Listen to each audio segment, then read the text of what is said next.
Hey everyone. In a previous video, we derived the analytical formulas for the European options. Here we're going to focus on the American option. So in American options, we can exercise before the maturity. And that complicates things such that there is no known analytical solution for valuing American options. Because of this, we have to resort to using numerical methods. And one popular approach is using binomial trees. It is effectively constructing all possible paths for the underlying stock prices and then valuing the option price from the end to discount back to the present value. So we start with a stock price S0 and say that in the next time step, it has a probability P of being S0 multiplied by U or a possibility of 1 minus P of being S0 multiplied by D. Each of these nodes also has a similar structure of branching out, which gives a recombining tree like this. Now, of course, we need to find out what is P, U, and D for our option. We already know some parameters about the option, such as the time to maturity T, the strike price K. We're also going to assume that we know the interest rate per annum R and the volatility per annum sigma, and that they are constant. To find the P, U, and D, let's just focus on the very first time step and denote the corresponding option prices as F0, F up, and F down. As we did in the Black-Scholes equation derivation, we are going to construct a riskless portfolio at times equal to 0. This portfolio will consist of long delta shares of underlying stock and short one option. In the next time step, the portfolio values will be given similarly using the updated prices. Now, the first argument we're going to use is that because this is a riskless portfolio, the portfolios in the up and down cases must be equal. This gives us the expression for delta.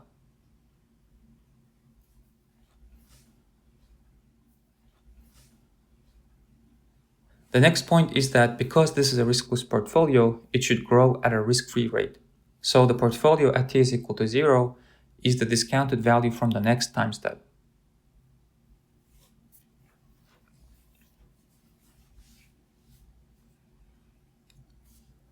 From here, we write the expression for F0, the present value for the option.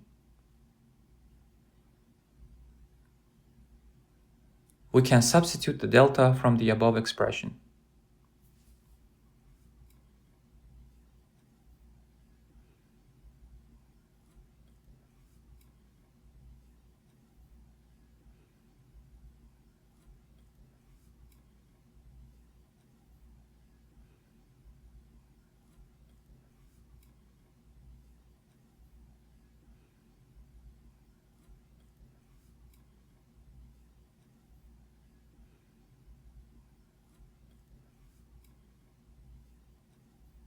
After some cancellations, we get an expression for F0 as such.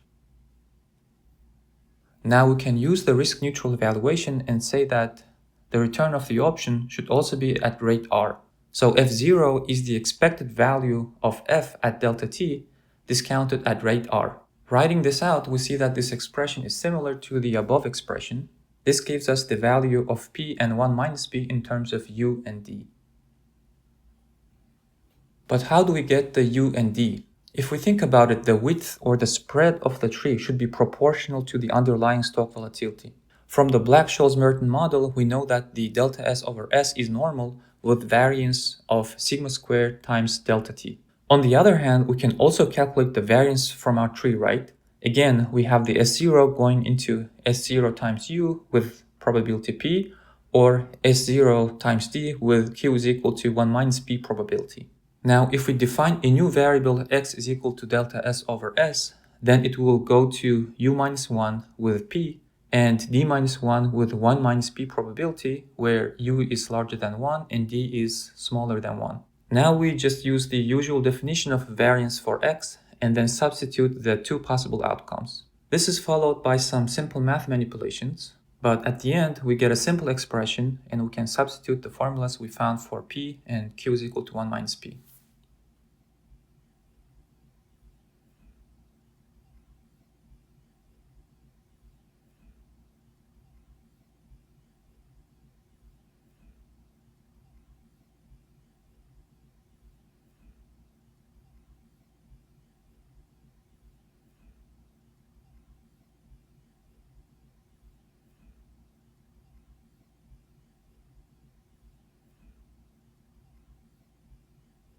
So finally, this variance expression can be equated to the sigma squared times delta t.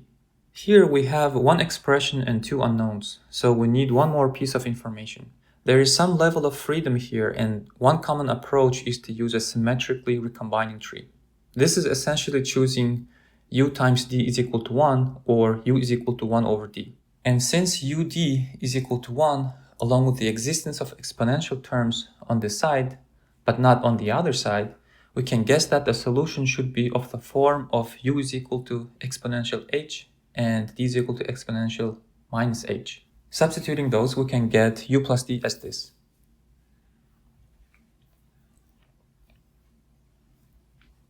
Next, we can Taylor expand the exponential terms as 1 plus x, because the goal is to eventually make delta t very small.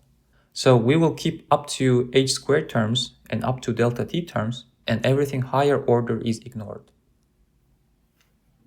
From there, we now have solutions for u and d, which completes our tree construction.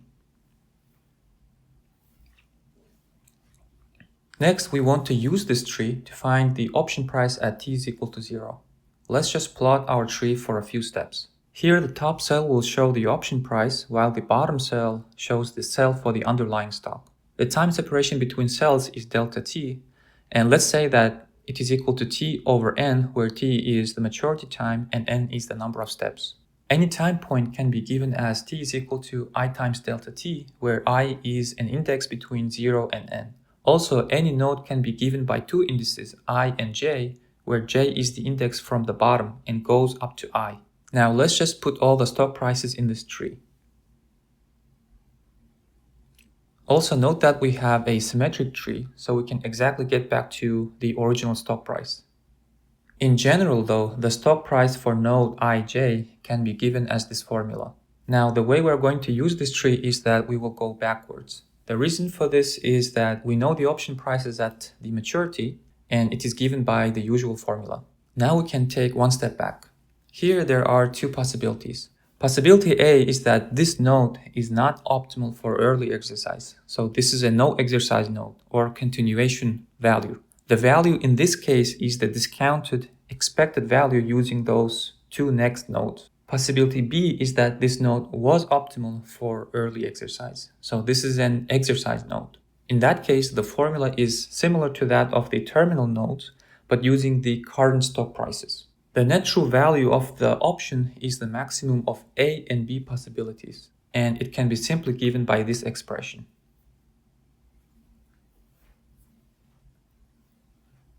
So now that we know the option prices in these nodes, we can do the same and step back again and apply the same approach to determine the option prices in the previous nodes. And this continues all the way to the start of the tree, so that we can determine the initial option price f0 at t is equal to 0. So note that as we propagate back, each node correctly takes into account the possibility that it will be exercised early. Besides the option value, the binomial trees are also suitable to calculate the Greeks of the option. So for example, the delta, first partial derivative of f with respect to s, can be calculated at t is equal to delta t using the two price scenarios we have. Similarly, gamma, the second derivative with respect to s, or the first derivative of delta, can be calculated at t is equal to 2 delta t. There we have two approximations for delta, and the ds can be taken as the distance between midpoints of the nodes.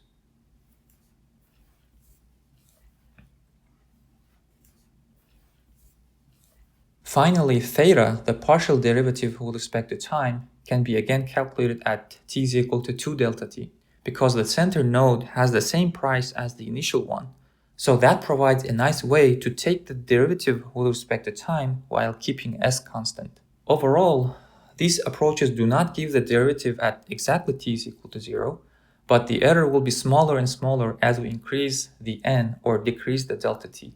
Speaking of the errors, there is a nice trick to accelerate the convergence. Because we know the analytical formula for the European options, we can construct a similar tree for the European options, evaluate without early exercise possibility, and see what is the corresponding error of the binomial tree approach. Then we can apply the same correction to our American tree method, and this is called the control variate technique. Here the assumption is that the European binomial tree has the same error as the American binomial tree method. Let's take a look at an example of convergence. Say the option we're trying to evaluate is a put option with maturity of t is equal to 5 months. The current stock price is S0 is equal to $50.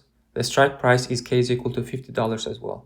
The interest rate is 10% per year and volatility is 40% per year. And now here are the results using the binomial tree approach we discussed. It shows the calculated option value as we increase the number of steps or as we decrease the time step. We have the results for the European exact analytical result, its raw binomial tree calculation result, American raw binomial tree calculation result, and also its result with control variate technique correction. We see that the binomial tree results can show an oscillatory behavior and has a somewhat slow convergence. But the control variate technique can make this convergence a little faster. Overall, as n increases, we get more and more accurate results. This binomial tree method with control variate technique is perhaps the simplest yet a robust way of pricing American options. I have linked the code that generated these results in the description of this video. Thanks for watching.